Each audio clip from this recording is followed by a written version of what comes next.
What is going on, Sabres fans? Welcome to another episode of Sabres Spotlight, where we shine a light on all things Sabres hockey. Ryan, what's going on? Not a whole lot. I'm annoyed at our hockey team tonight.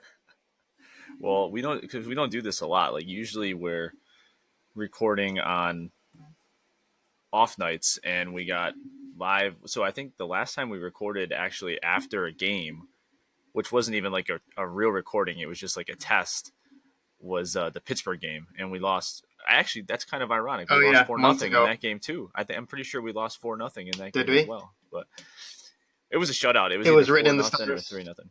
Yeah, yeah. So here we are again. This after the Sabres drop another game at home to the Florida Panthers, and the home struggles continue. But before we get into that, just what's new with you, man? You got anything new going on in your life? Anything on Dude, the I've mind? What's got going on? I've got nothing I've got nothing but puck to talk about tonight. I'm ready to talk puck. There's a lot going on in the league.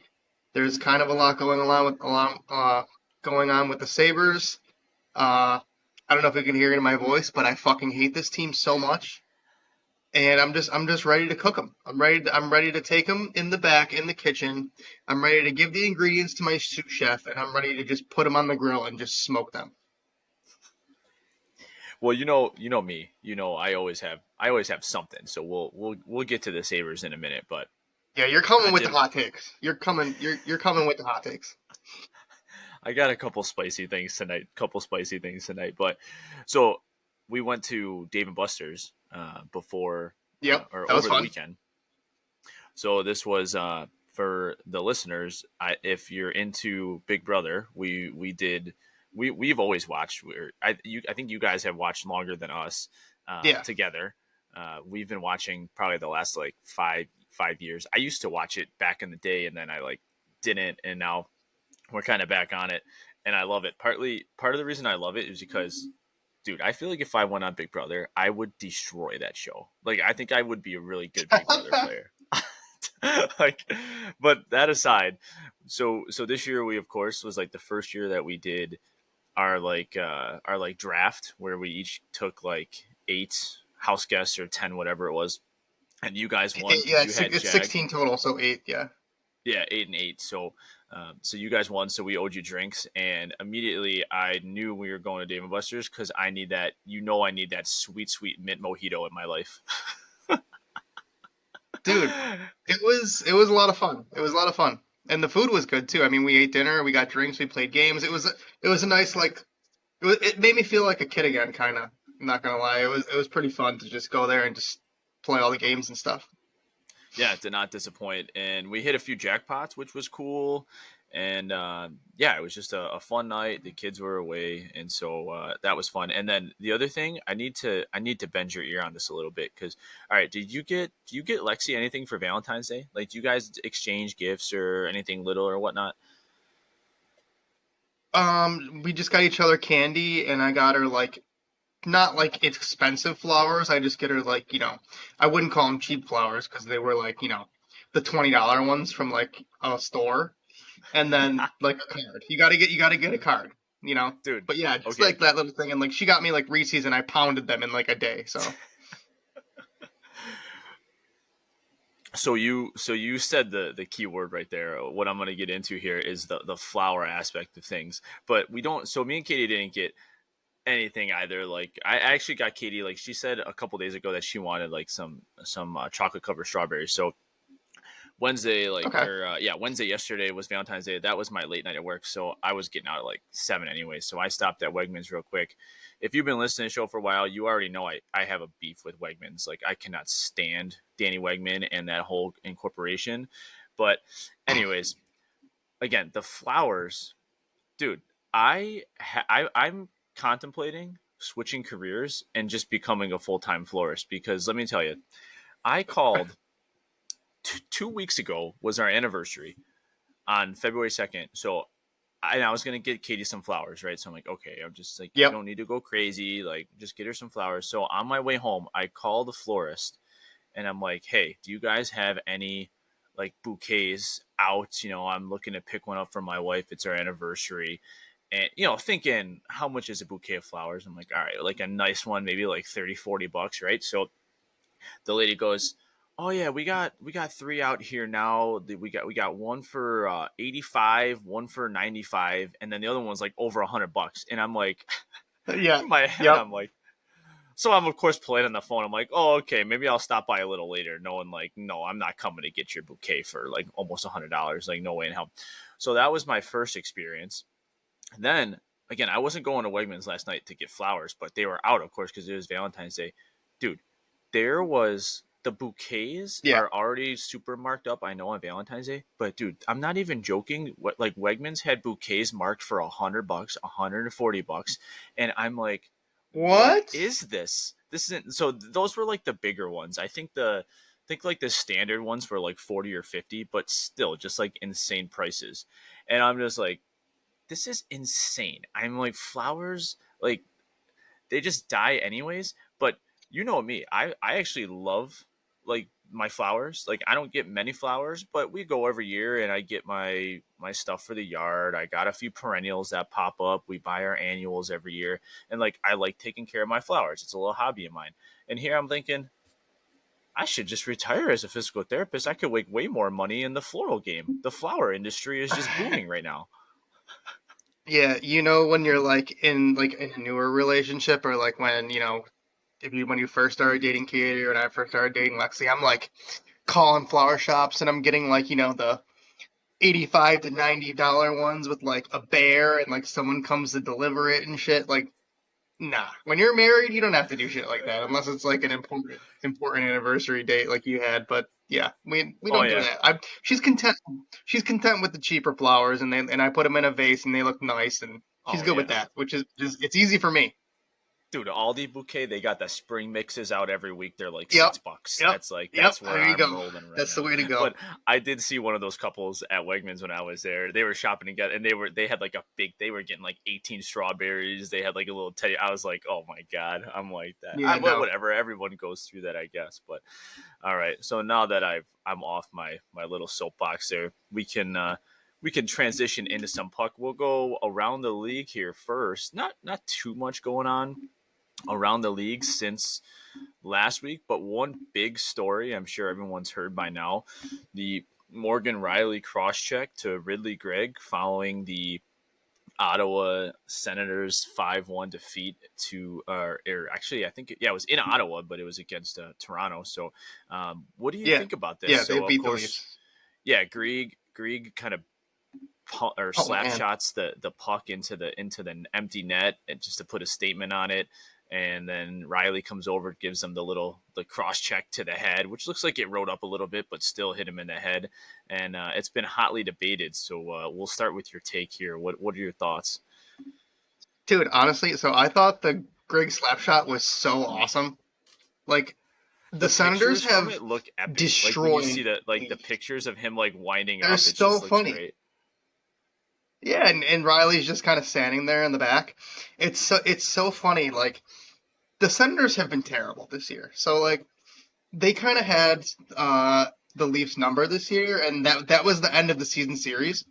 So Greg was kind of just like putting a stamp on like, hey, we kicked the shit out of you this year, and it's like, who cares if he slap shots the puck into the net? Like, that's hilarious. But I also agree that like the Leafs had to do something about it. And if nobody did anything about that, like nobody stepped up to Greg physically, then the narrative would have been out there that, oh, the Leafs are soft and they don't care. The only problem was like, don't use your stick as a weapon. Like, Riley could have easily just like took his gloves off and like bear hugged Greg and got like a couple rabbit punches in there, and like no one would have said a thing. But instead, he just sticks him in the mouth, and here we are. I mean, that this is getting way too much play. Like, it is way overboard being discussed. Like, Riley did the right thing by sticking up for his team. He just went about it the wrong way. And I mean, if you don't appreciate a nice slapper into the empty net, like, you're just wrong.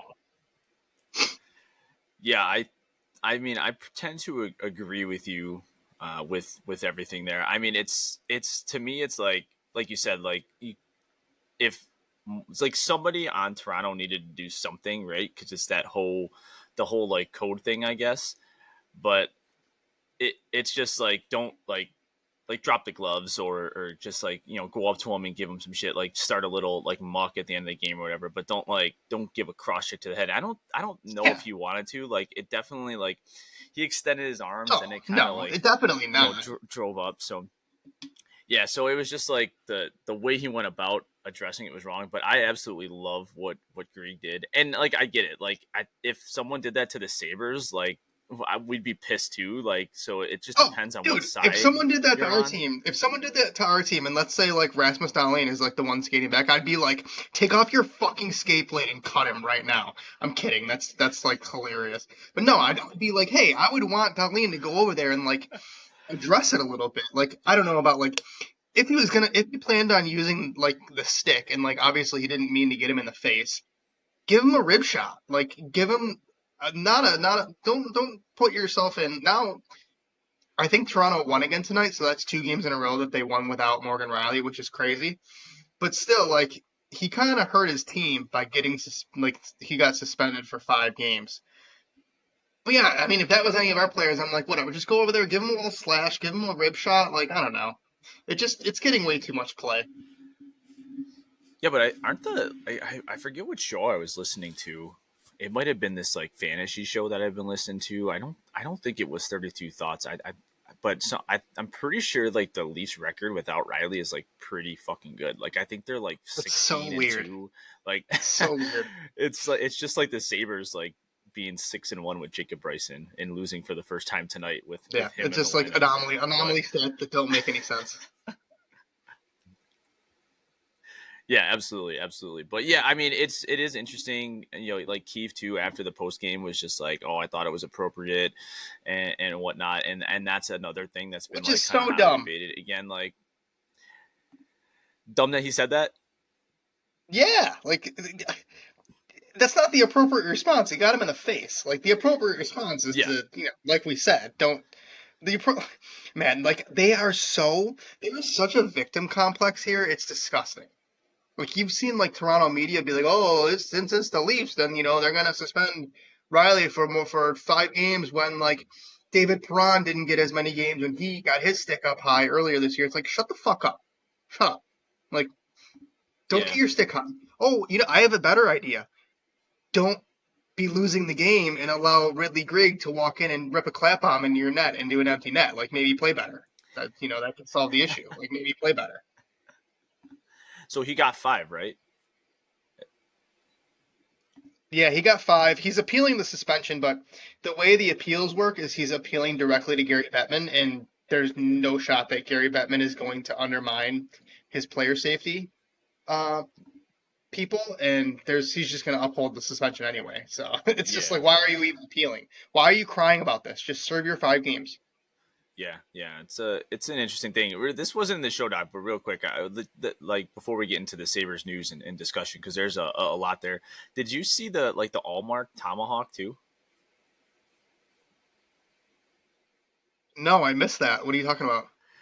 So it was like it's because he didn't make contact, but this was like it was like I don't know if it was his last game or a couple games ago, but like this guy, I forget who they were playing, but he kind of like Omar kind of catches like a bow up high, and it wasn't like terrible. Like the Bruins defenders there too, so it's kind of hard to tell like if he got pushed. It looked like it could have been like a little bit of like a reckless play like from the defender, also like just kind of like not like totally aware of the situation on both sides. But either way, like Omar catches like a hit to the head, and then like while he's on the ground, he like literally takes his stick and tries to like tomahawk him in the head, like Miles Oh Garrett my style, god, and I like didn't see this. yeah, I didn't see this at all.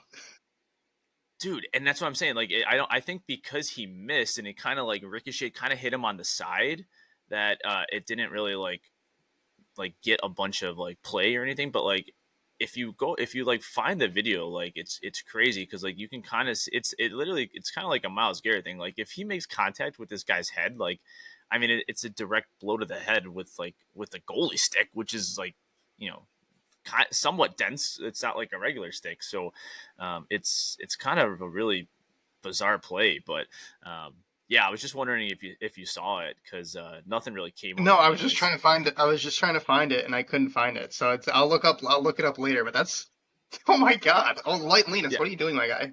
Jesus. yeah, yeah. It was bizarre. It was bizarre. But all right, let's get to our beloved Sabres here. So we've had 3 games since we recorded last week, and the Sabres go 1-2 in those games. We'll go over those, but we figured it'd be more appropriate this week to actually start with the discussion and the news because there's actually quite a bit going on in Saberland, despite the Because lack you of want to know why? success. But Do you want to know why I proposed that we start with like the news over the recaps? Because you can sum up the recaps as just saying UPL good, team bad, and that's about it. You know? yeah, for sure. And then well, you could throw in like a King's bad in there too. Yeah, King's bad, JJ Paterka good, Benson is a child and I love him. That's about it. But let's get right into the news because it is very, there's some smoke here. There's a lot of smoke here with the Sabres. I think we can start just because it'll be somewhat quick with some of the injury stuff. It doesn't seem like so UPL didn't play tonight against the Panthers. Comrie was in net because of a reported lower body injury. I believe this was just I have some reported news on that. today. Today, what? So they listed him I as have day to some news day, on but that. yeah. What's go ahead? What do you got? Granado said in the postgame tonight that UPL will start on Saturday. Okay, So all it was right, sweet. just precautionary. Yeah, yeah. So that's the one thing like. I can't stand Granado, and like I've wanted him fired like forever. But like the one nice thing about Granado is like the dude gives a lot of information like in his press conferences, which is kind of nice, So like I do like that about him, even about injuries. Like he's pretty like he as much as you can give with hockey because it's like super vague, but he pretty much lets you know what's up, which is kind of nice. Okay, so that's good news. Lower body injury, obviously nothing serious. He's been playing a ton of hockey lately, so probably just a little sore, a little banged up. Want to make sure that nothing transpires there or progresses, especially with what they saw, with Levi earlier in the year, and needing to shut him down for a little bit. Perhaps the bigger news here, Owen Power, this was earlier in the week, injures his left hand in practice. So he's listed as week to week. I haven't heard any updates. I know he was sent for imaging. I believe that was negative. I haven't heard necessarily if it was negative or positive, but I'm assuming if there was something significant that would have come out already. So it looks like, but Don did say week to week for Power, so that's a bit of a bummer. Week to week. I know you just said that Granado. I know you just said that Granado like gives information, but I feel like week to week means we might as well just be writing Power's obituary. You think so? You think it's going to be like a long time? It's so, dude. The way they do injuries is so weird. Like day to day, like sometimes means week to week. Sometimes, like with UPL, it's like okay, he should be ready soon, like the next game.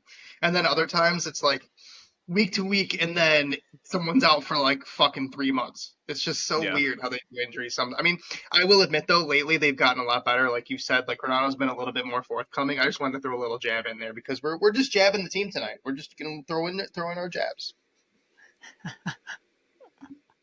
Yeah, so I'm kind of bummed about this because I mean Power's been hot and cold this year. I don't know about you. I feel like he's been playing better lately, like kind of somewhat hitting a little bit of a stride. So it's kind of a bummer. It sounds like it was just a fluke thing in practice that Yeah, caused that this. I don't sucks. think. That sucks. The hand injuries, man. The hand injuries this year have really sucked. That like you Yeah, kind of like need your hands to play hockey. yeah, yeah. I don't, but yeah, we'll get into that later. But as far as Tage goes, but yeah, so that's it, really. I mean, we all know Samuelson's out. If he was healthy, I'm sure he would have been on this injury list with something else, bothering him. But he's out for the year and recovering, which is good.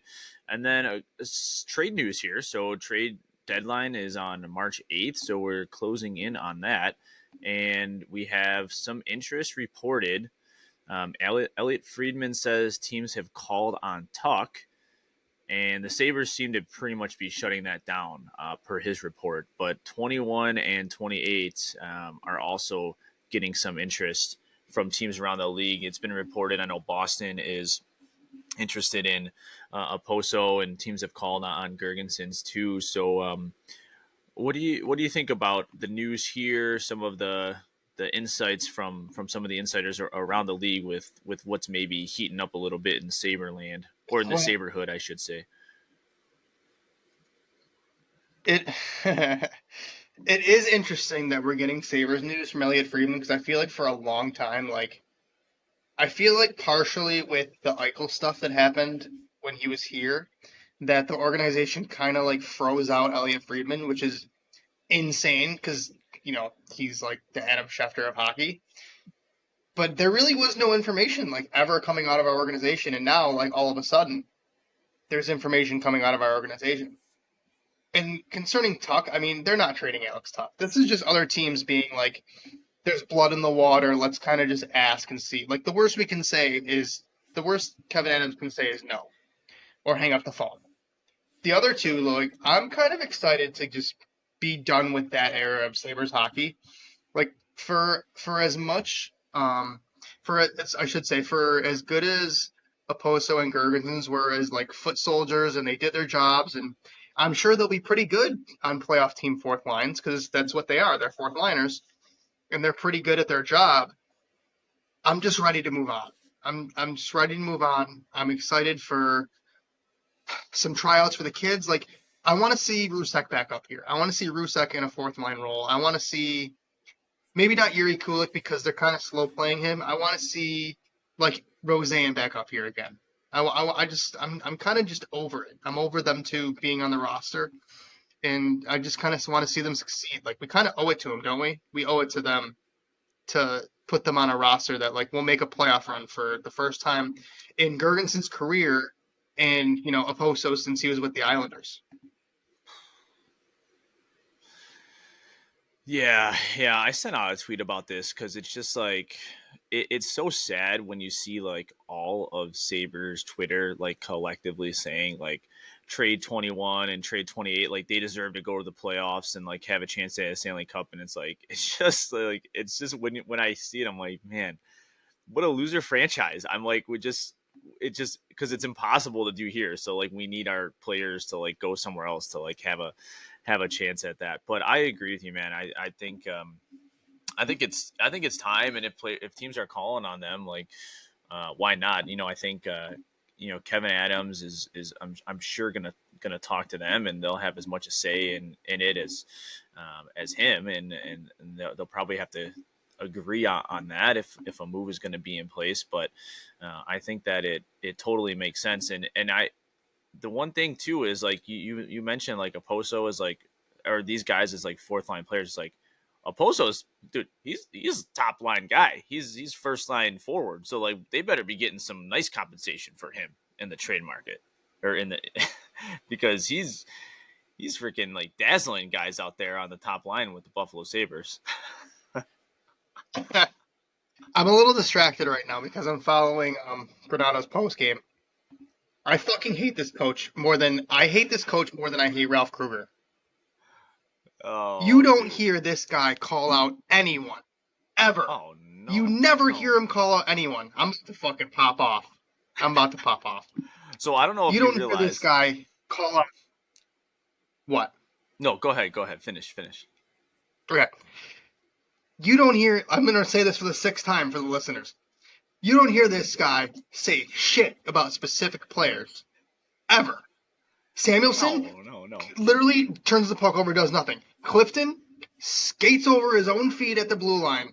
Don doesn't say a fucking thing. This asshole is calling out Ryan Johnson for getting stripped of the puck by literally the best two-way forward in hockey in Alexander Barkov. He just called out Ryan Johnson. Can't turn the puck over in that situation. Fuck Oh you, my Don. gosh. Fuck you. He's called out I our. literally. So he won't call out anybody, but he'll call out our best defender over the last. He'll call out a rookie. He'll call out a rookie. When your top line, when your big guns have not shown up for 50% of this season, I'd argue 60% of the season, you're gonna sit there and name drop Ryan Johnson in the post game, dude. I am so mad right now that it is insane. I cannot believe it. If you're Ryan Johnson, Just like if you're Granado, address it like in the fucking locker room. Like this is not a veteran that can you call out a Darlene in public, whatever, dude. He's like getting paid him $1 trillion to play hockey. He can handle it. This is a rookie. Like, what are you doing? Where's your man management? It is insane. I can't. I'm just like following it and I'm reading it now and I'm like, dude. I don't even know what we were talking about. I'm seeing red. He's an I'm idiot, dude. seeing red. He's an idiot. But I was gonna say, like, so I started really like this week, quote tweeting like my thoughts from Granado's pressers because, well, like I said, I'm out on Granado. I want him gone so long ago. But the thing with that is like, yeah, he's like a glorified babysitter and whatnot, and he refuses to call guys out. But in a way, like he does every single game, like because the one thing he'll say that like his go to blame somebody or something for the loss is like, oh, like we didn't have like the effort again tonight, and like our guys got to learn to compete. And I'm thinking to myself, I'm like, if I'm a player on this team, and every time we play, like I don't think we necessarily have shit efforts all the time. Like I think we've had a handful of games this year where like the effort's been bad. I honestly think more of the time it's like a lack of like game plan or like lack of identity or just like strategy or like the power play sucking. Like there's a lot of variables to why like we don't compete on a day-to-day basis or on a night in night out basis. But like every single game, his go-to in the post game is just, oh, we didn't have the effort, we didn't have to compete. And it's like if I'm a player, I'm like, so you're just every night you're just gonna say like I'm not working hard enough. Like that's all I hear from my coach after the game. It's like I think that would piss me off. But I started doing this because I'm all the way out on Granado, and I just want to hear every presser that he says because he's gonna say some dumb shit like he did tonight. And I just want it all over social media so everyone can just see how clueless this man is. I have a question. Who was our best forward tonight through 2 periods? Someone that, and I'm just going to steer you in the direction where I want you to answer this question. But No, this is a no, no. Wait, player can that I like, wait? Try don't steer me. Don't steer me. okay, Because this is a fun game. I like doing shit like this. I will admittedly say I was a little in and out of the game in the yeah, first you're two putting your kids to periods. sleep. It's fine. It's fine. Okay, so our best, yeah, it was like there was a couple things going on tonight, but like, all right, let's see, best forward. Give me a second here. I'd say maybe This is through 2 periods too. Through 2 periods. Just discount the third. I'm gonna give you. I'll give you a few that I thought were decent through that. So like, I'd say maybe like Cousins or Krebs. There you go. There's the guy that I was looking for. Peyton Krebs. Guess how much time Peyton Krebs got tonight? He got 2 minutes in the third period. He played a total of 12:09. This guy Two was minutes in the third. flying. Oh yeah. Yeah, this guy was flying tonight. He was flying, and we've seen this from him, where it's like he looks pretty fucking good, and then he passes it, but his pucks or his passes are on the stick of Zemgus Girgensons, who's not scoring a goal. Like I love Zemgus Girgensons. We just talked about how he's good soldier, blah blah blah, all that shit. He's not. No one is scoring off of a Peyton Krebs pet. You're not scoring if you're Zemgus Girgensons. What does Don do? Doesn't reward him with any ice time No. in the third period. 2 minutes, and he puts Victor Olofsson on the top line for a while, and it's like, what are we missing as fans? Like, I don't understand what we're watching, like in a game to game management thing. I don't. What are we watching here? And I mean, Henry Yokiharu can fumble fuck the puck a million times, and he just like still keeps his place. Like, Oh yeah. what? Reward the guys that are playing well. Like, not like I get like they were down 2-0 and they wanted a spark, but like your spark might be putting Peyton Krebs like higher up the lineup. He was flying. How do you think that makes him feel? Where it's like you're already stuck in this fourth line position, and even when you play well, you don't get an opportunity up the lineup. What is the point of even playing well on this team? No, yeah. I mean, I totally agree with you. I'm in such a weird place with Krebs because Me I too. I am too. Admittedly, I am. Yeah, because I'm like I really really like the kid. Like I do. I think there's a hockey player in there, and I but I'm like I'm there's this struggle in me where like I don't know like what he is. Like I think he's like a third or fourth line guy, but then I'm like, what if he is a like really good player and could be like a second line player? I because I feel like he's the perfect guy that like we would trade and then he would just go to another team and excel, and we'd be like, why weren't we doing more with Peyton Krebs? And the one thing is like you hear this on other shows and it's been brought up like, oh, is like Kevin Adams and them like, why is Oposo on the top line? Like, are they showcasing him? And I think to myself, I'm like, this man has played 1,000 games in the NHL. What are you showcasing? Teams know what a Kyle It's such a Oposo great, is. it's a great point. It's a good point. Like They're clearly they're not not like showcasing him. yeah, like if he scores 2 goals in 5 games on a top line, like okay, no one's trading for him to go on their top line. They're trading for him because they know who Kyle Oposo is. Like he can sit on their fourth line, like he should be with the Sabres, and he's a reliable guy. He understands the game. He's a character guy. Like the showcase point is so dumb. And like if that's what they're doing, which I don't know how much brains Donnie has and how much brains Kevin Adams has. So if they're literally showcasing him, it's dumb because he's played 1,000 games. You know that. And same thing with Vic. Like he doesn't need to be on the top line. And I don't think he got many top line minutes today. But like I don't know. But that I'm was just his so solution frustrated with the when he lineup when he took decisions. a Poso when he took a Poso off the top line because it clearly wasn't working for the fourth game in a row. His solution was to put Olsen there. It's like this guy doesn't even play hockey. This guy doesn't even play on your team, really. And you're gonna give him the most minutes? Like what are you doing, dude? I swear to God, man, it's Oh my god. Granato as a coach. It's the assistants that don't know nothing, that aren't worth their shit. Like what a horrible mismanagement of like not even the players, and the players obviously deserve blame, and we're gonna get into like why they deserve blame like later. But my God, man, they did not put this team like in position to succeed. And even despite that, I feel like they play well, like a decent enough amount of nights where they shouldn't be 12 points out of a playoff spot. Yeah. And it's Yeah. fucking annoying.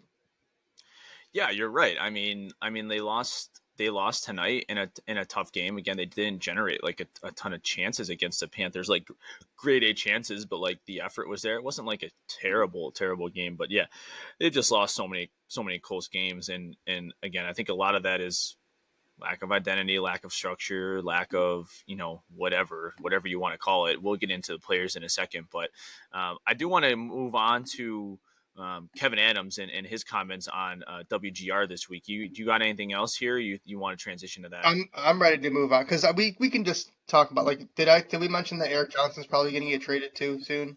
Yeah, we mentioned Just that last week. I think okay. real quick. Like I know he left the game today. It looks like he got Yeah, a I was puck actually in the worried we face. were going to not get our fifth round pick I know, that I we know, think. but then he came back. So, but that was my thought too, because Katie was like, I was with Riley, putting her to bed, and come out, and she goes, "Oh, Eric Johnson just left the ice," and I'm like, "Oh fuck!" I'm like, "There goes our trade." Like we're not gonna get anything for him, and it's like, but like, hey, that's a draft pick, you know? Hey, that's that lottery ticket. You never know. It usually doesn't Yep. hit, but whatever. But yeah. All right. Yeah, we So can move on to Kevin. Kevin's been impressing me lately. I'm not gonna lie with his words, but I'm very easily manipulated by words. You know this. well, that's the thing about Kevin Adams is like I said this even before. Like he is good with words and like but I just the my and like I don't even know if he's like a bad like leader of like people and stuff, but like I do the thing I question most with him is just like again just like decisions with the team and like what he should do like like making these moves like I have he hasn't shown the ability to make moves or get the big fish and that's that hopefully that's what he's going to do this offseason. But Adam spoke with WGR on or earlier this week. Maybe it was Tuesday. I can't remember what day, but he talked to him for a while. It was like a 22-minute interview. I'm just going to kind of go through some of the highlights and I think Ryan, if there's any, I'll kind of just go through them. If there's any you want to like kind of chime in on, just stop me at any point along the way, and we can you can elaborate on anything specific here. But they asked him about Terry Pagula and like when they meet for their meetings, how involved is he, and is he too much into the Bills with all that's going on over there, doesn't have time for the Sabres, whatnot. Basically said that Terry is still very much engaged and that he mostly listens when these meetings occur, but says he's frustrated with the fans and understands their not frustrated with the fans, but frustrated, shares in the fans' frustration. And they have hard conversations with him. So, it seems like, or at least it sounds like Terry's there and still cares. And that's something that we've mentioned a little bit, but I'll he elaborate did. on this one. Yeah, go ahead. Go ahead. It is really funny because like every time any content creator like or like media person like you go into Lance's mentions like Lance Lysowski's mentions and there's got to be like 30 comments that are like, oh, the owner doesn't even know there's a game tonight, blah blah, like the owner doesn't give a fuck. No, the Terry cares. Like he definitely cares. I think he trusts Adams to fix this, and I wouldn't doubt that like behind the scenes he's like, listen, like I fired too many people, like this is on you. So you gotta fix it. Like, yeah, the owner cares. I just think he's a fucking idiot. That's pretty much it. That's all I wanted to say. I wanted to get my shot in that Pagula. Yeah, I mean, you as an owner, like you have to care. Like you literally own the team. Like you're making money off it. Like the more successful they are, the more money you make, and like that's all those guys care about is like making Like money. But it was really funny to see him like in the Bills locker room and shit, like when they were winning games, like in their playoffs, like he's in the background and shit, like pumping up the team. And like everyone is just like, oh, Terry cares about the Bills and not the Sabres. No. He cares. He just there's really nothing they can do about it now. I mean, what are you gonna do? You can't really do anything about it. Like so it's like kind of just waiting till the summer, but it is really funny just to read like everyone just shitting on this guy. I feel in a way I feel bad for him, but hey, he's had the worst like 10 plus year run of any owner in like sports, so he kind of has it coming. you know what's hilarious? What I found funny is when they were talking about that piece, and Kevin was saying like, yeah, like we meet and he listens a lot, but he likes to be involved, and he goes like, he's like, yeah, we'll bring players up and that we're watching, and we'll tell Terry, and Terry will go and watch and give his input. And I'm like, they're not listening to a thing Terry says No, about they these definitely players. not. But dude, you know something crazy about Terry? This is such a funny thing about Pagula. Do you know who Terry's? You know who his favorite quarterbacks were? Like during the 2017 NFL draft and the 2018 NFL draft. This guy, No. I read multiple pieces that Terry Pagula's favorite quarterback in 2017 was Mahomes, and anytime they went out to watch him, they were like stunned by how good he was. And then, obviously, the next year, they were like, "You need to draft Josh Allen. This guy's a stud." I think Terry knows ball. I think he knows ball. I think he knows puck. Like low key, he might know sports, but Well, he just kind of hasn't hired the right people to do his bidding. yeah. I mean, he can't be. Yeah, he's definitely not clueless. But I just But found they're it funny. definitely not like you know they're definitely Like not Terry like, oh, says, get Terry this guy. wants this guy. We gotta, yeah, definitely not. Yeah, that would be so. That would be so funny if that would happen. Which, Dude, like, that dude, did happen though. It did happen because in 2011 when we signed Christian Ehrhoff to that long ass deal, I remember someone in the media was like, "Oh, Terry loved him for Vancouver for the playoffs, so we got to sign this guy." And then we gave him like a fucking boatload of money. So it did happen before. But yeah, I don't know, man. I have a hard time blaming the owner lately because I do feel like the pieces are in place. They just didn't execute. But it is easy to get your pot shots off at the owner because I mean he is a billionaire, so fuck him anyway.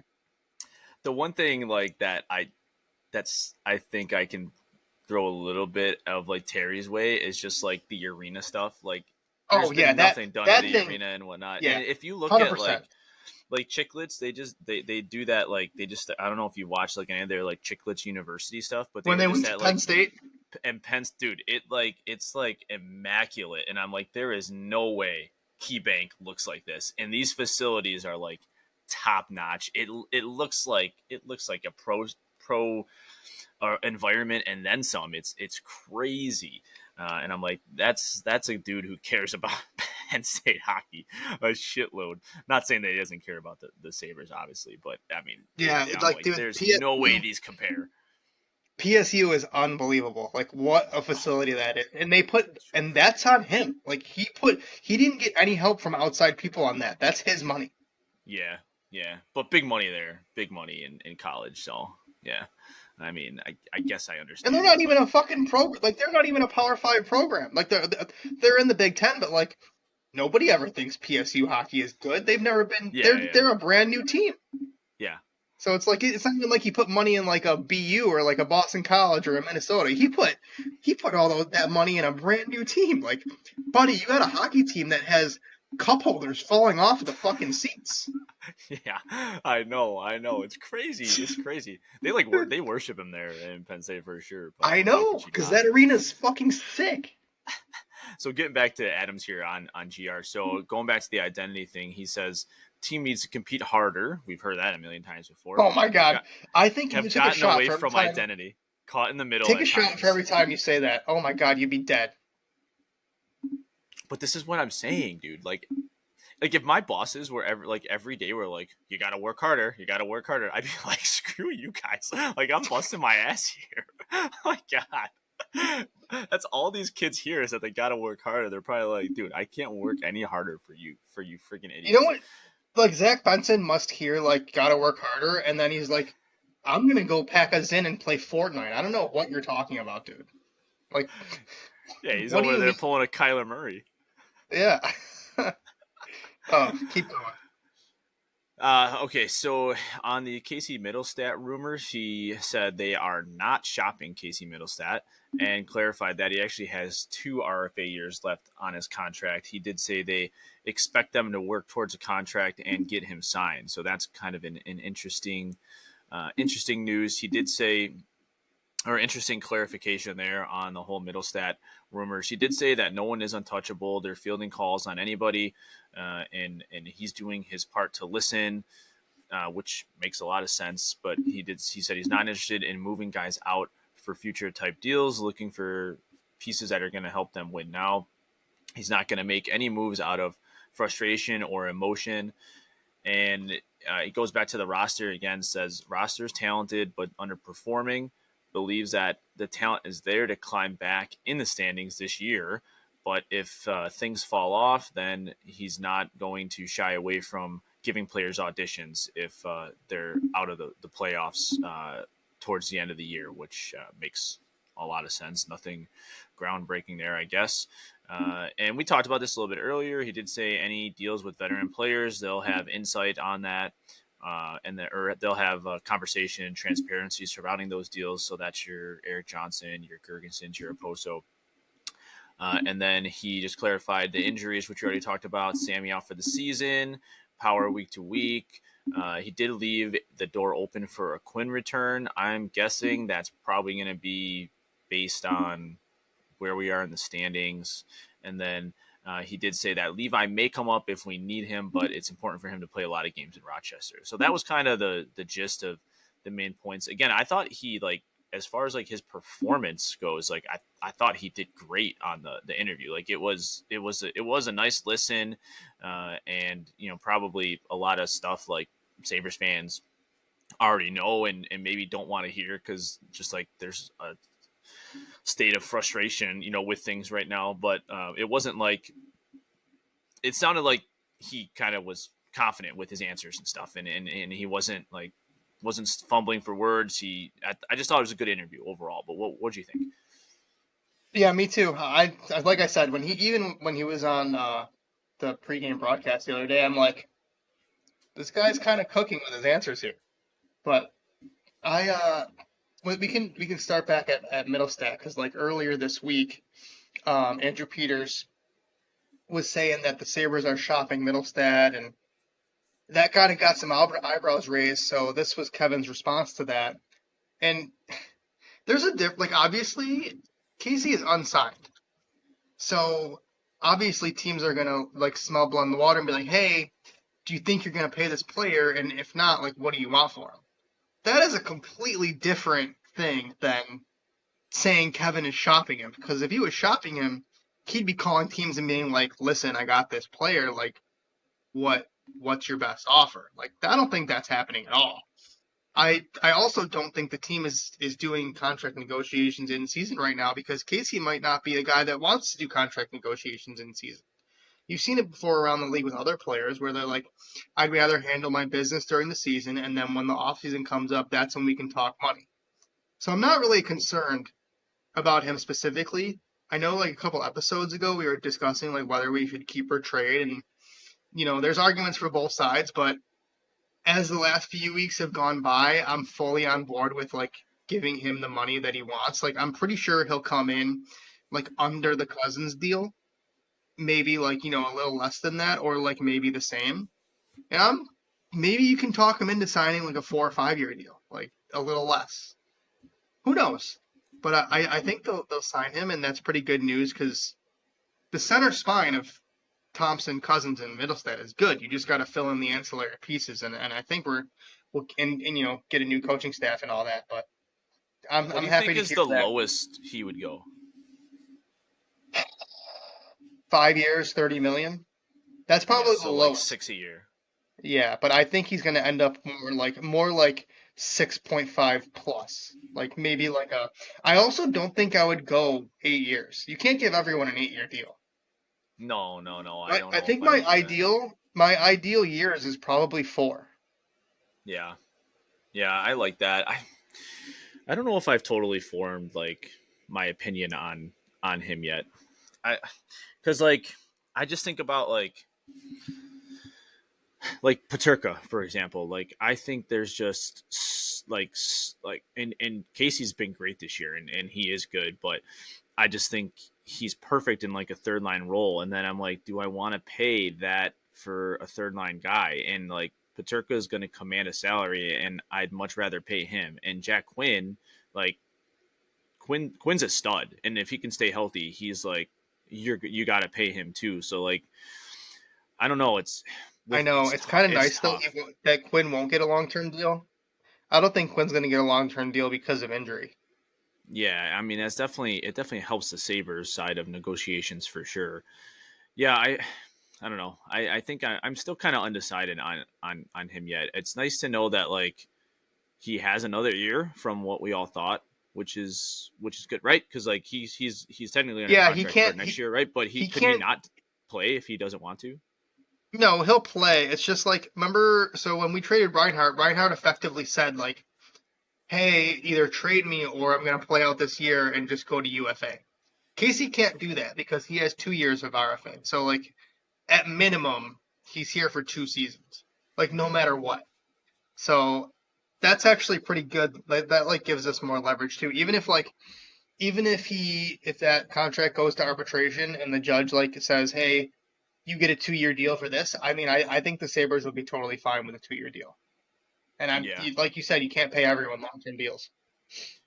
yeah, yeah. You just can't. So I think I'm with you. Like, man, it's tough. Like, I don't know if I'd want to give him 6. Like, I know. I try and shortchange him and do like a 5 mil or a 5.5. If he was at wanting 6 or 6.5, like I'd probably have to be out on that as much as I like him. There's enough talent coming up in the organization, and if Adams is going to make moves, like I think they'll be fine where they don't need to get into that contract. But all right, did you have anything else you wanted to elaborate on here? Yeah, I mean, even with just that real quick, just like even if you did move on from him, you're also bringing in other players too. Yeah, Like yeah, exactly. you're not gonna, if he left the team, you're not trading him for nothing. You're trading Yeah, him for something. yeah, So yeah, yeah, I get both sides. I'm definitely like more towards sign, but like the other stuff, it's just like it's kind of what we wanted to hear.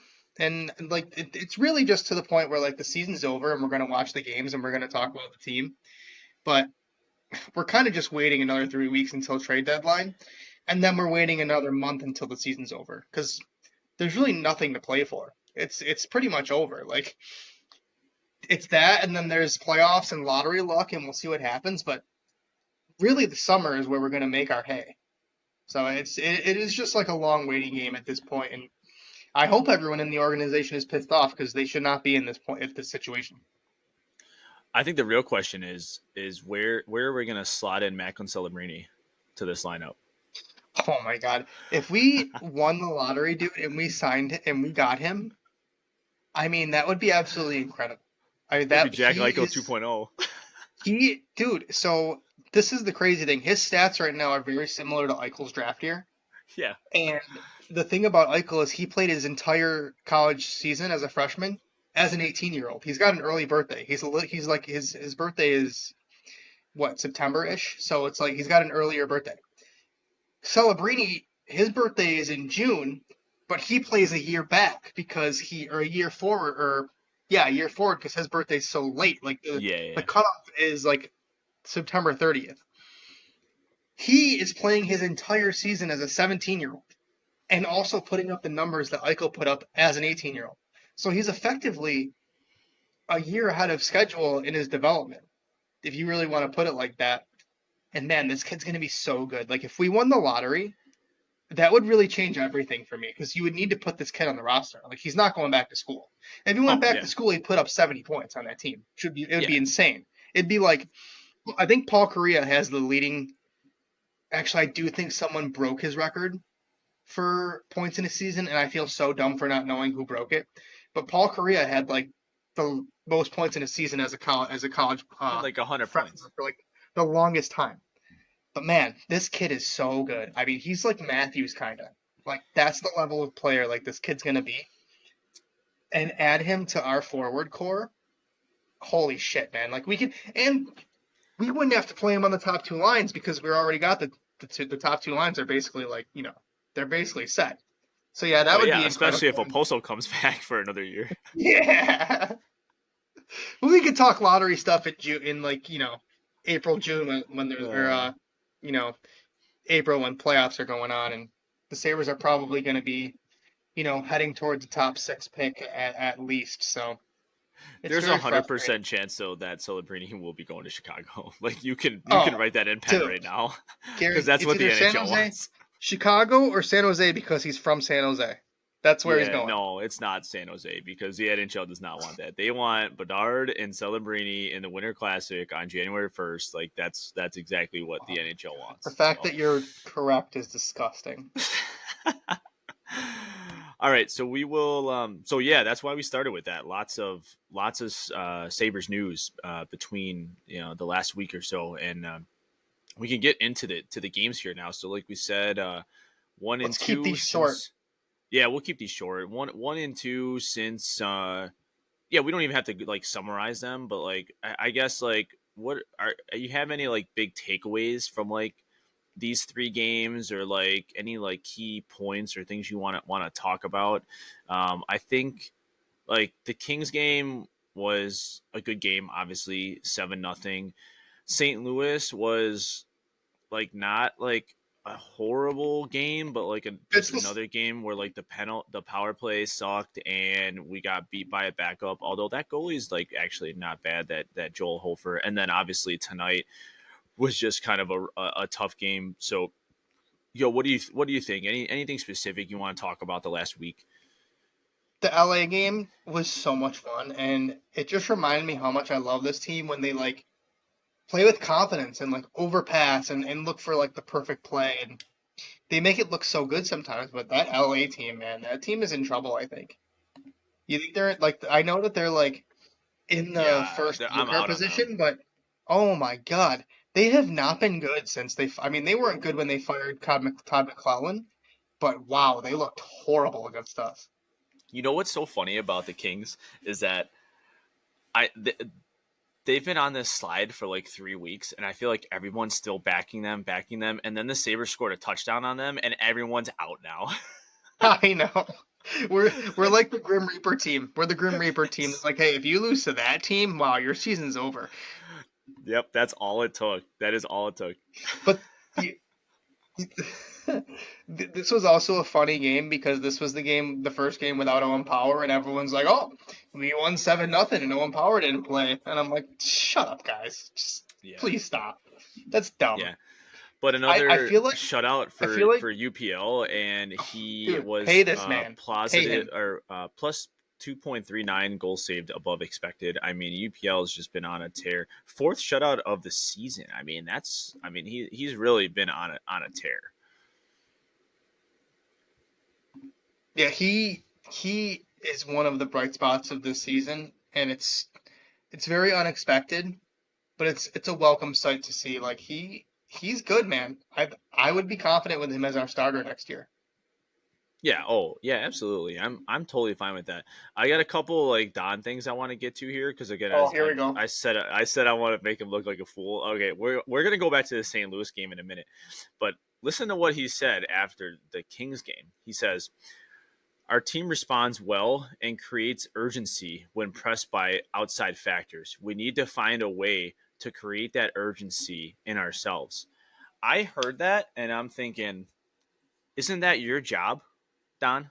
Isn't it your job to make sure your players know like there's a sense of urgency every single game and to be able to fabricate that for your team? Like that literally is the job of a head coach. And to sit there and say like, "Oh, this team, we need all this outside pressure to create this urgency for us and respond well to that," which he's right because every time they've had a shit performance, they've come back the next game and generally played pretty good. But it's like, why? Like it's your job as a head coach to get these guys ready to play every game and to have that sense of urgency. And if we're talking about needing to create a sense of urgency at game 50 or whatever the hell it is, like that's a major red flag. I just couldn't believe it when he said that. I mean, we're at the 50 plus game mark. I mean, we're what 54 games, and he's been saying the same shit like over and over. Like at some point, it's not the urgency. It's at some point you're not setting up the players to succeed. Well, dude, okay, so then go back one game earlier. So Granado again questions the effort and the work ethic after. He says it's not natural for guys to learn how to go all the time. That has to be learned. Like, okay, I don't believe that. Like it's pretty easy like to get guys to just work hard, I think. Like, I don't know, it's just like And I don't think they're not trying either. Like I think yeah. they're trying. I just don't see the magic from last year, and I don't think they're not trying, Don. Like that's not the issue, man. That's No, not the but issue. the even better quote after the St. Louis game was when he goes. So he says that, and then he says the players wanted an easier game. And in my head, I'm thinking, you wanted an easier game against St. Louis, who's in the final wild card spot, fighting for a wild card. Like you knew they were going to come ready to play. They haven't. They've won like before they played us. They had won like 5 games in a row. Like they were in the middle of a hot stretch of hockey. Like what did you? What did the team expect? And if the team expected that, again, aren't you telling them, guys? St. Louis is going to come in here. They're going to want to get a point. It's their first game back after the All Star break. They want to get rolling again. They want to pick up that momentum. Common sense stuff. I actually couldn't believe it when I heard that. And then they asked him about the effort and battling and wanting an easier game, and he goes, who wants an explanation for that? We didn't work, period. And in my head, I'm like, Don, we want an explanation. We want an explanation because this makes no sense. I just can't believe it with Donnie Meatballs. Well, the thing that bothers me is this St. Louis game and the game we played tonight against the Panthers is basically the same game. I mean, we put up shots. We didn't really get to danger areas, and then when we did, we just didn't score. So, I mean, they're definitely trying to do it, but they're just not. They're being coached to shoot the puck more, and it's like just shooting the puck more is not going to get it done. Like, you got to go to the danger areas. You got to put bodies in front of the net. You got to get rebounds, and it's like, yeah, guys are gonna do what you're telling them to do because you're the coach. So like if they're doing this over and over again, your message really is either translating too well because this sucks, or they're just tuning you out. I'm not really sure which one. Oh, dude. So that's like a great point because like that's the biggest argument I see online is people are saying like, oh, well, it's on the players because like, Don's bringing up how we got to get to the net and we got to do this stuff, and I'm thinking like, again, these guys are NHL players. Like, if this is something that's really being harped on in practice and being drilled in their heads, like, they would be doing it. I just kind of refuse to believe that like it's like a super big point of emphasis, and that's like something that they're really really working on, because then they'd be doing it at least more. I or like you said, or it's just that they're not tuning him out, but they're just, I don't know. It frustrates me because these are elementary things, and they're not they're not happening on the ice. So I don't I mean, understand. you've seen the power play structure for the last, 2 seasons, and last year it was not good. It was good, but it wasn't good because like they were outscoring like how many chances they were generating. I feel like they were only scoring because Tage's hand wasn't cooked, and they were just crushing slap shots in the top corner all the time. But like you can't rely on that. Like they don't really get to the middle of the ice like ever. And then when they do, it's like they're just not scoring. But they don't do it often enough. I don't know. Yeah, I just feel like the whole game plan is not correct for the roster that they have. They scored 300 goals last year. What? Why did we change everything? yeah, dude. I don't know. I sent out this tweet today from the account, and because I was thinking about this. I was off today, so I had a lot of time. So I'm just sitting at home thinking, and I was just like thinking about some of the moments or like the memories from like the 2022-23 season, and I'm like, there's so many that I can recall, just like Yeah, like great things. And then I'm like thinking about this year, and I'm like, there's none. Like there's not like a ton of like great plays. It's just meh. Just it's it's just like, it's it's like JJ doing something sick or Benson's goal through the legs, and that's all I can think yeah, of off the top of my yeah. head. Like the one I posted on Twitter was like Benson's first goal, like the through the legs goal, and then the other one was like his one from the other night where he's like falling back. Like Benson Yeah, just does sweet shit because he's like a carny boy and he just likes like tricks and stuff. Like whatever, it makes perfect sense. But yeah. Like um, remember when Dmitry Filipovich would tweet out like just Tage Thompson clips like at will? I feel like he yep, hasn't done that at all this year because Tage Thompson just like doesn't do fun shit anymore. yeah, yeah, I know. And we talked about this before we came on. You're more blaming the hand for that. I'm just like, I'm just gonna be a little harder No, on it's Tage. both. He's just It's got to just do not. He's more. also not playing well.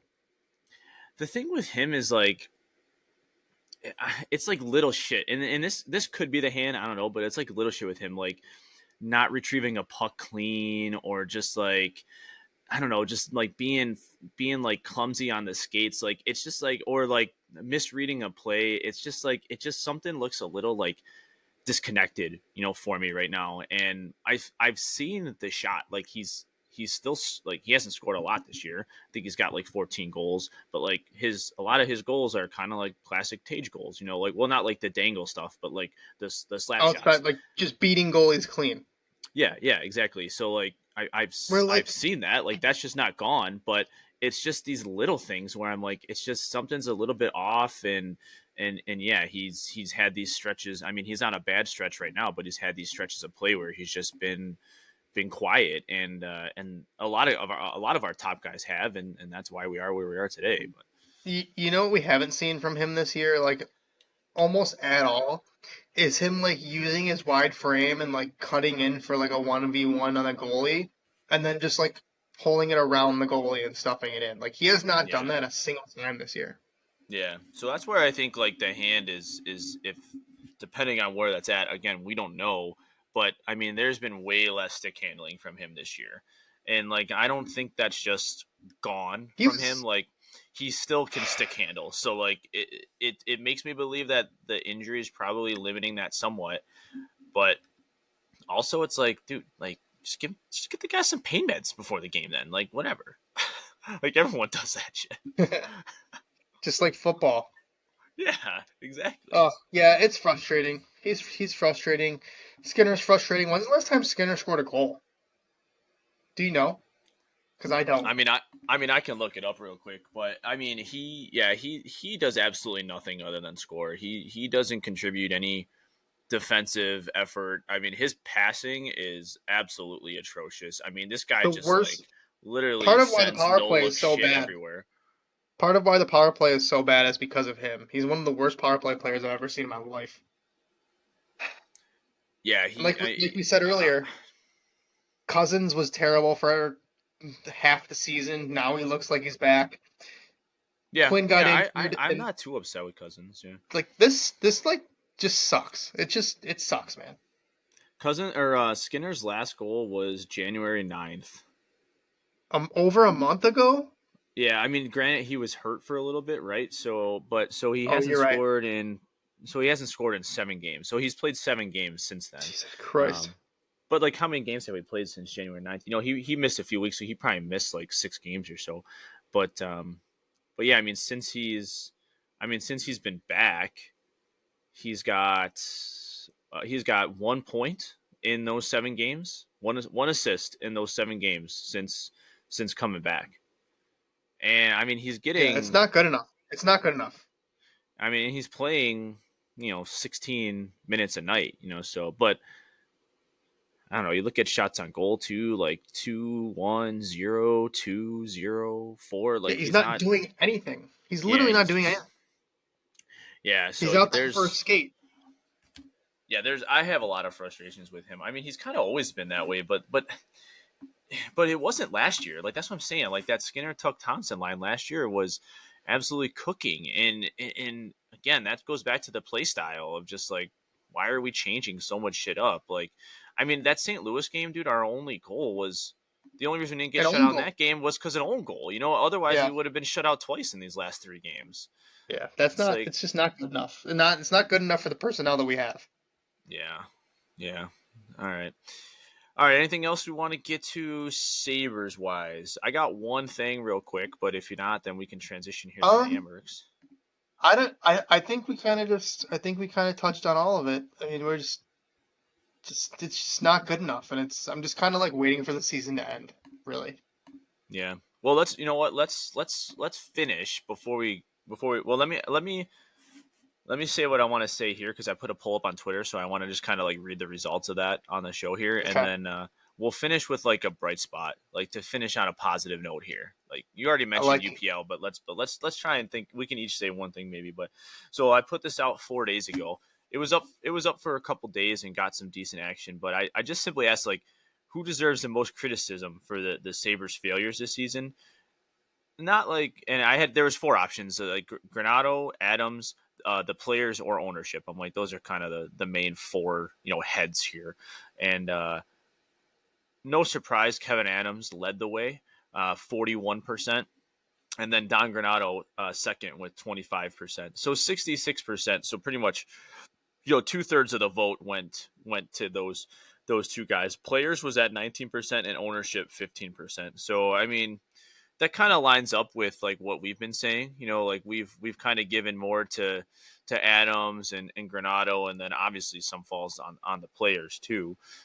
Terry is what he is, but yeah, I just kind of wanted to kind of put that out there before we wrap things up. But I do like some positivity on the podcast because there's not much positivity we can talk about. well, I got a positive thing anyways. That wasn't a positive thing. That was just more. But you can lead off. You got what do you got? You got anything here?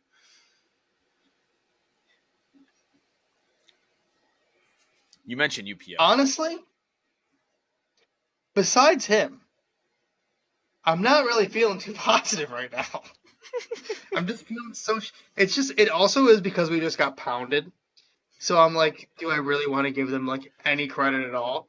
Like you could easily be like, we kind of stumbled into UPL being good, but yeah, UPL's pretty fucking good, man, and that's exciting. And I just need this team to be good at some point in my life because it just feels like a waste of time to be a fan of them, and I'm so pissed. I'm so pissed right now, and I it's know. I frustrating. know. Yeah, despite his mistake tonight, I'd have to say like the young kids are still playing good. Like Ryan Johnson looks good. Benson obviously looks good, but like that's pretty much all I got. It is just like tough sledding right now. And I really, really hope I can come on here next week and give the good news that Don Granado is fired. And then I'll be so much It's not happier. happening, dude. It's not. He's coming back next year. He's coming back. That's the thing. That's the Oh thing that God. is so frustrating is the fact that I can't. I'm gonna say like 85% chance he's back next year. I think you're right. That makes me sad. I know. Dude, I know. here's some good news. Here's some good news. Devin Levi stopped 37 and 39 shots the other night for the Rochester Amherst, and they won 6-2 over the Utica Comets. And I'm gonna predict this. I believe we're getting playoff hockey in Buffalo, Rochester, and it's gonna be the Amherst because they were heating up a little bit before the All Star break in the AHL, and they come back, and now Levi's there full time. He's locked in, and I think they're going to go on a nice little run here. So I'm hoping that I can really start paying a little bit more attention here to the Amherst because I think they're going to go on a little bit of run, and they got a lot of games here lately. They play tomorrow. They got let's see, 1, 2, 3. They got 6 games in like 10 days, so they're going to be playing a lot of hockey here lately, and I think they're about to make Jesus a run. Christ. Well, if my computer wasn't being slow, I was gonna. Oh, this is the wrong website. Wow. I'm gonna look up right now where the Hammocks are before I start talking about them because there's some guys I want to talk about. But knowing Sabres Adams, are the Amherst will make like a run, and then Adams will pull up all their guys to the Sabres because the Sabres season is lost, and then the Amherst will miss the playoffs by like 1 point. so how do playoffs work? I forget how playoffs work in the AHL, but the Hammocks are third in their division right now. So I think they're in a playoff Yeah, spot. I'm not sure. yeah, they are. I think it's top. I think it's top three. Okay, so they're in a playoff spot.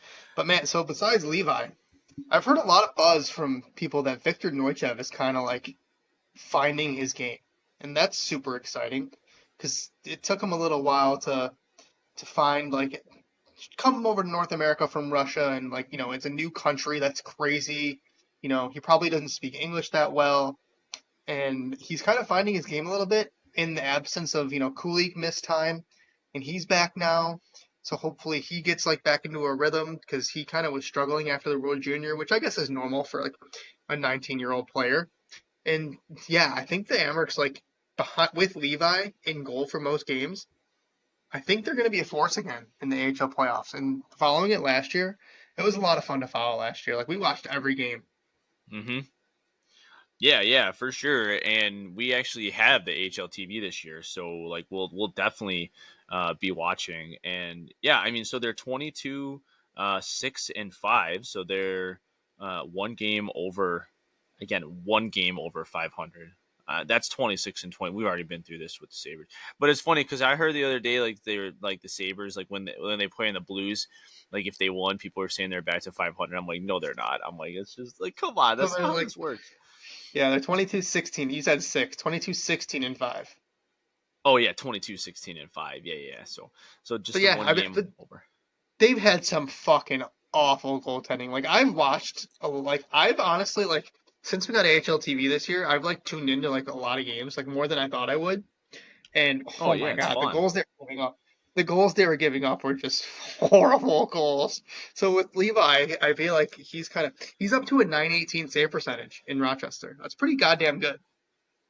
Yeah, I think Levi's gonna like tear it up there, which is good. That's good for him. The Sabre season is lost, so just let him go down there and play. And I mean, look at Joey Decord was just talking about that on Chicklets a few weeks back. How he got hot in the Calder Cup playoffs last year, just playing a bunch. And look at him now; he's playing really good for the Kraken. And so it's gonna do good for Levi down there. But the Amerks, I mean, I give them a lot of credit for weathering the storm early on in the year with all their injuries, and then there was guys coming up with the Sabres kind of in and out. So they had a lot of like fluctuations to this point in the season so far, and I feel like barring hopefully some better injury luck, they've kind of stabilized, and this is why I'm predicting them to get a little hot here. I mean, you're right about the goals. They've let in 157 goals, which is definitely, it's not the most in the league, but it's definitely top five as far, if I'm just doing a quick scroll right now. So a little bit better defense and goaltending. The scoring is there, so I'll be watching them for sure. They're an exciting team to play or to watch. All right, let's go Amherst. All right. Well, looking ahead for the Sabres here, we got, you would think, 3 winnable games between now and next week. play Minnesota. We got Anaheim and Montreal. So Anaheim's at home, and then away at Minnesota, away at Montreal. You got predictions here, Ryan? Well, we're definitely not going to overtime because we don't do that. So I don't know, 1-2. No, 1-2. Yeah, Seems yeah. right. I mean, Seems like we'll get our shit pushed in by Anaheim of all teams. I'm gonna say that's the game we actually win. I'll even though that's at home and we pretty much suck at home. I think Montreal is gonna crush us. Honestly, I could see that being like a 4-1 game or something. Like Montreal, I don't know why. I just have a bad feeling about that game. And then I'll give Minnesota a win against us too. So I'll say 1-2 as well. Um, that's just where we I are. need to see That's just where we are. changes. I need to see changes. I need to see the old guys off the roster. I just need it. Yeah. Yeah. So we'll see. I mean, we still got a few weeks away from the trade deadline, so probably not going to be too much happening between now and next. But if there is, we will be back next week for that.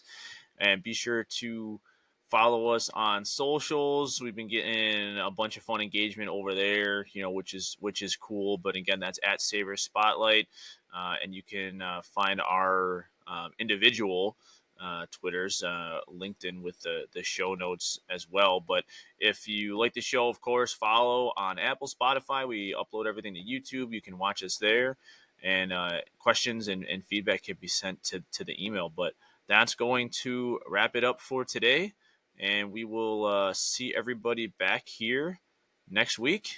And that's about it. Go Sabres. Yeah, go Sabres. Goodbye, everyone.